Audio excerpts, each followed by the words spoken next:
자, 넷플릭스 오리지널 시리즈 흑백 요리사 때문에 미슐랭 스타에 대한 관심이 더 높아지고 있습니다.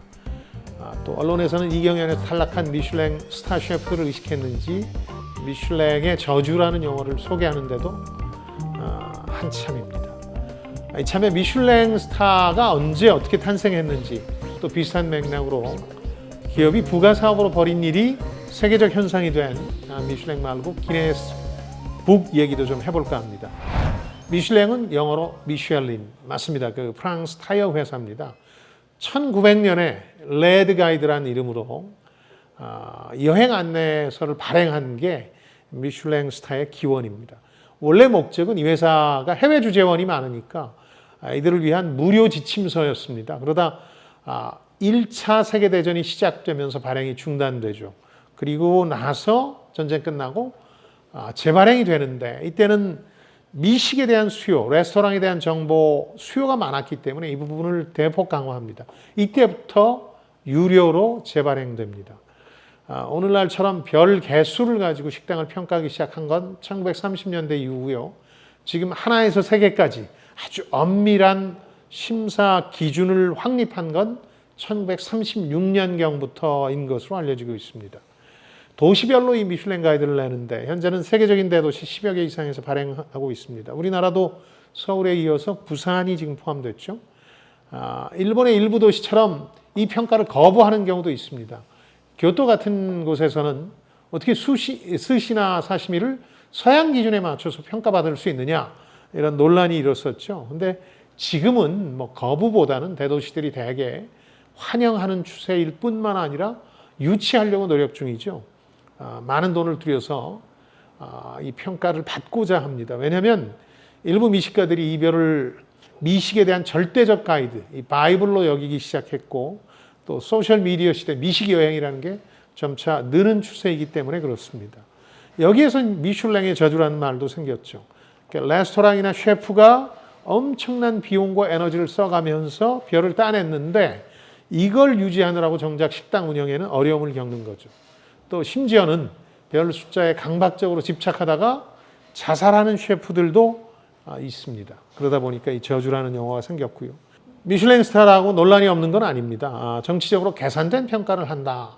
또 레스토랑의 실질적 오너나 대기업, 해당 도시의 비공식적 후원을 받는다 이런 것들인데요. 서울이 8번째 평가 도시가 됐을 때도 이런 논란들이 많이 벌어졌죠.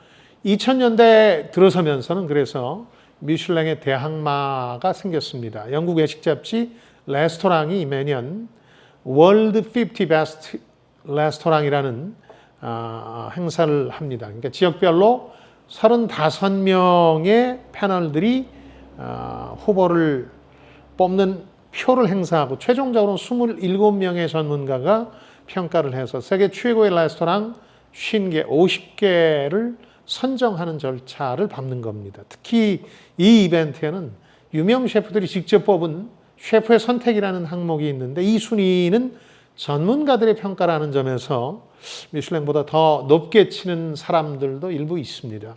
다만 이 셰프나 음식 평론가로 이루어진 해당 지역 패널이나 또 전문가들이 직접 경험한 레스토랑만 후보가 되기 때문에 매년 좀 비슷한 식당만 거론된다. 이런 한계를 지적하는 사람들도 있죠.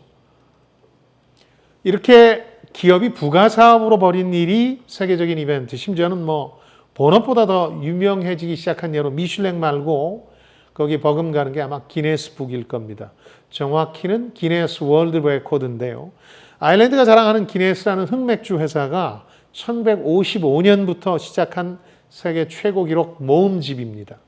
영국에서 발행된 이 책이 그해 크리스마스 무렵에 베스트셀러가 되는데 그 이듬해부터 인터내셔널 국제판을 내기 시작했습니다. 지금은 무려 100개 국가에서 우리나라도 당연히 포함되어 있고요. 40여 가지 언어로 발행이 되고 5만 3천 개 이상의 기록을 수록하고 있습니다. 2008년경에는 이 사업이 프랜차이즈화되고 또 수익성도 높아지면서 기네스의 손을 떠나게 됩니다.